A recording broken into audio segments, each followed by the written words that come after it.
Sir, please.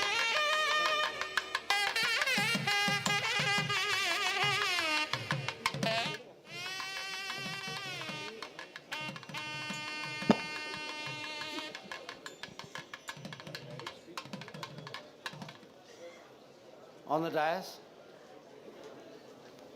Sri Chittaranjan Maharaj Ji, Padma Shri, Justice Madan Goswami Ji, Sri Verma Ji. It is a privilege to join you at the Bhagyanagar Bharatiya Sanskriti Sammelan 2024-25, organized by the Amar Vani Foundation. And I have been connected with the Amar Vani Foundation very closely, and it has always been my pleasure. And today the coffee table book that they have released, I was in both the functions, in Kolhapur, Sant Sammelan, and for the first time, any organization has hosted a Sant Sammelan in Northeast. It was Amar Vani and Justice Goswami. That should be remembered as a milestone in the Sanatan Dharma Prachar. To reach out to Northeast, a small little state like Tripura, and we shared so much of views, so many sons came. It was a very memorable function there in Tripura that we celebrated, and I was there that time. And today we are again at Hyderabad celebrating this great Sanatan Dharma and Bharatiya Sanskriti by Amar Vani, and Justice Goswami is here. I am so happy to see him, and I am very happy to see our, His Holiness Chitta Maharaj Ji, who is from the same state as I am, and he has done a lot of work. उन्होंने बहुत काम किया है amongst the tribals and amongst for education and for orphanage.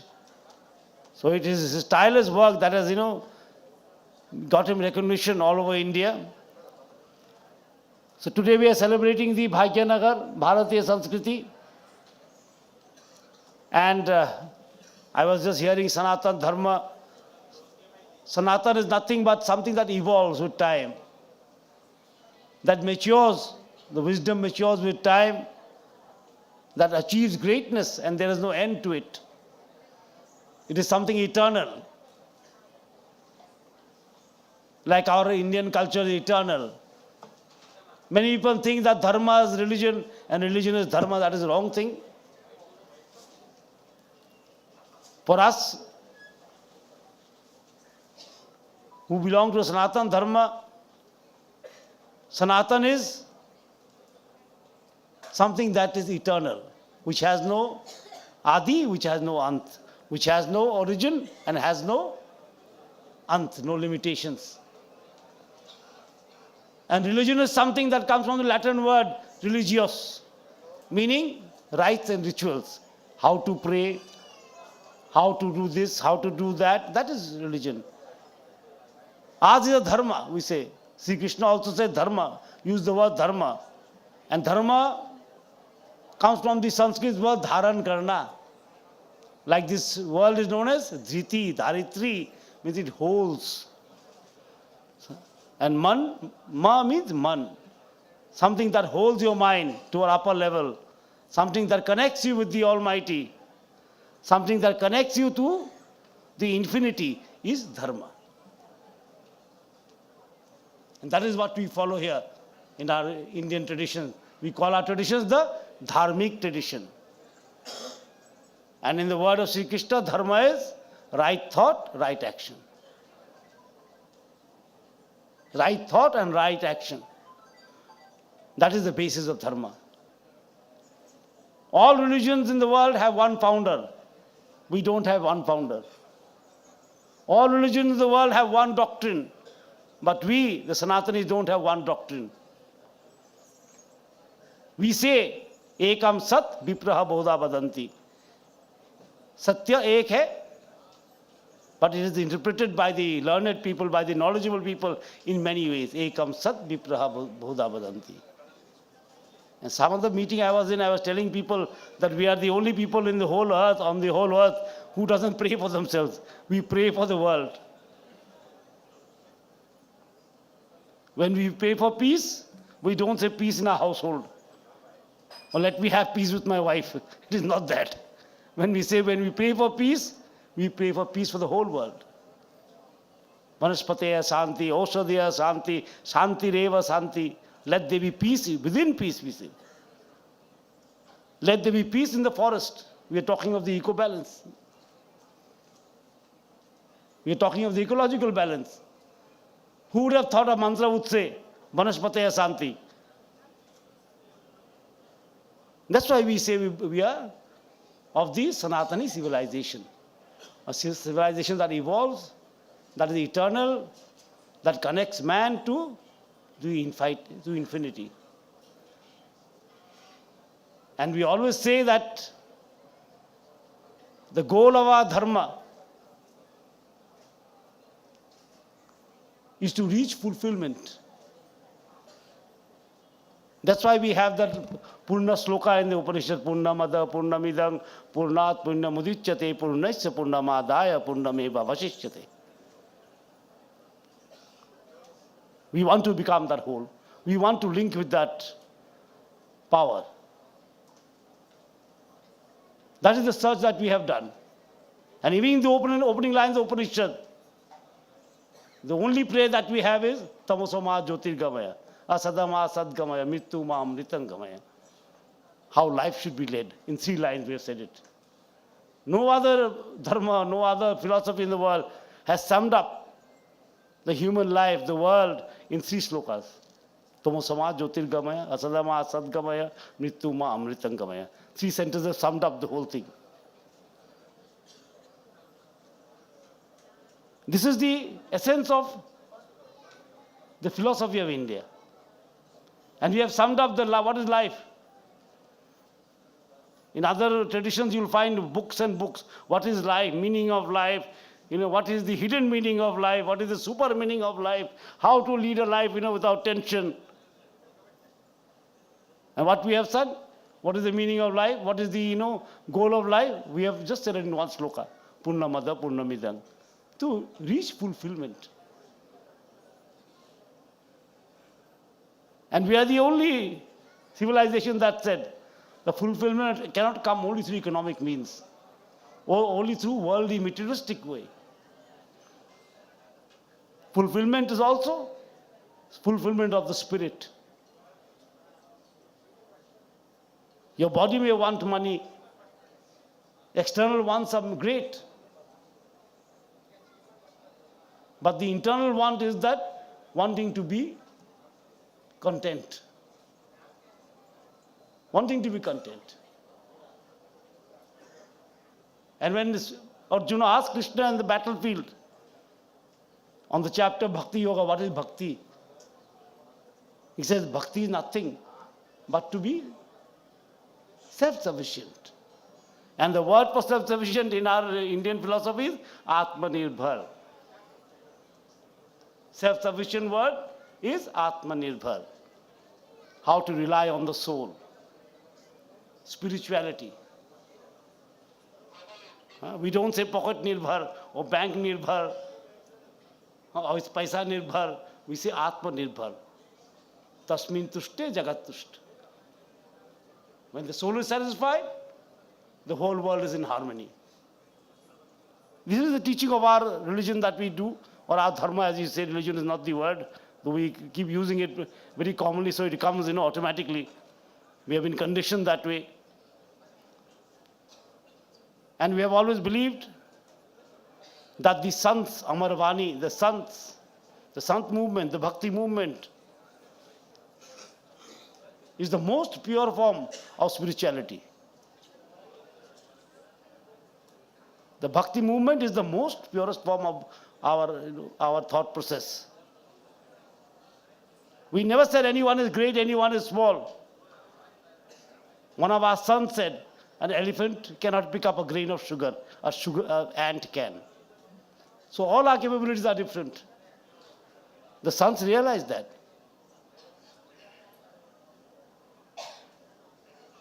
Mirabai realized that God resided in love. Kabir said, "Moko kahan dhoonde rahe bande, main to tere paas hu. Why are you looking for me like a madman? I am with you."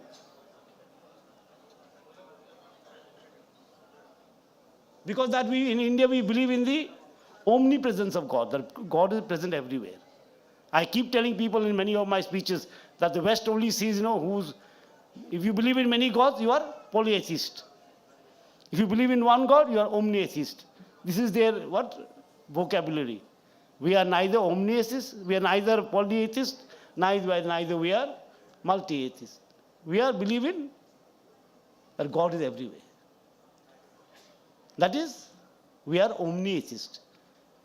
Yatha akasa sthito vayu sarvatra go mahan. Like the air that flows everywhere, I am everywhere. In the Jnana Yoga, Sri Krishna says this. I am everywhere. Yatha akasa sthito vayu sarvatra go mahan. Like the air, there is everywhere, there is air. Like that, I am also everywhere. And this is the teaching that this organization is taking to the corners of India. And I'm sure with Justice Goswami's leadership, it will go abroad also. Because this is the greatest gift that we as a nation can give the world. How to live. Bajpayee ji once said, jokingly to us, "अरे हम चांद में जाना सीख गया है, लेकिन पृथ्वी में कैसे बचना है वो सीखा नहीं." We have learned how to go to the moon, how to land up in the moon, but we have not learned how to stay together on this earth. Bajpayee ji is the immortal words of that, and it's true. How to live on this earth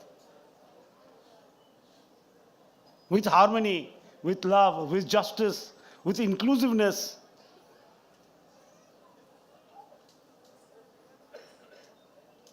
And how to take everyone along.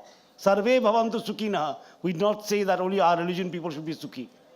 We say everyone should be sukhi. Sarve bhavantu nirama. Let everyone be disease free. Sarve bhadrani paschantu. Let everyone's heart be lifted. When we pray for the world.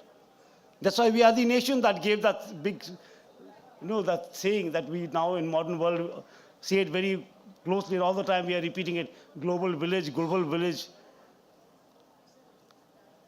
Now we are talking of global village, but it was that our nation that gave, our civilization, I would say, that gave this world the concept of global village. When it said, Vasudhaiva Kutumbakam, the world is one family. And today that has become the global village that we are appreciating, because we have this habit of everything has to come from the West. We believe that what comes from the West must be very good, what is homegrown is not of any use. That is because of the conditioning that we have. Mahatma Gandhi once said, he was a very inclusive man, a man who has respect and accepts everything. He said, "Let my windows be open. Let the winds of all countries flow through my house. But if my roof gets blown off, I will be homeless." मेरा छत उड़ गया तो मैं गृहहीन हो गया. So we also too have to do this, as the father of the nation said. Let us accept anything that is good from anywhere. But let us be rooted in our own culture. Let us accept that is good anywhere in the world. We have done it. That is our civilization. We have accepted everything. People who have, revolted against our culture, we have made them into avatars. Who would think that Charvak Muni would become a Muni in the Western world? Who said, "Don't go care for anything. Do what you feel like." Rinang kitva ghitang piyat. He said, enjoy your life, Epicurean. Don't care for all these things, just enjoy yourself. To him also we said Muni Charvak, because he had a theory. He had a theory. He was an atheist. We accepted atheists also, okay. That is India. Accept every thought, cares for every civilization. But we must be rooted. Rooted in our own traditions, rooted in our own thought process. We must give to the world the greatest gift that the civilization has given for ages, the gift of spirituality, of thinking beyond ourselves, of thinking that nature and man and nature have to live in correlation. This is the gift that the civilization has given to the world. And this is the message that Amar Bani carries. So I am very happy to be a part of Amar Bani and to work with them, because this is a lovely message. This is a very nice message that, that takes everyone along. And I'm happy today that so many people have come here for this program. And I wish Amar Bani all success. And I wish they reach out even to the furthest corner in India, like they reached out to Tripura. And today they reached out to Hyderabad. And as I said, I'll repeat again, I'm sure under Justice Goswami's leadership, it will reach somewhere beyond the boundaries also. And we look forward to it. We look forward to it. And if there's anything that I can do, I'd be happy to do it. It will be my little effort to spread that message of love, that affection, of that coordination, cooperation to any place.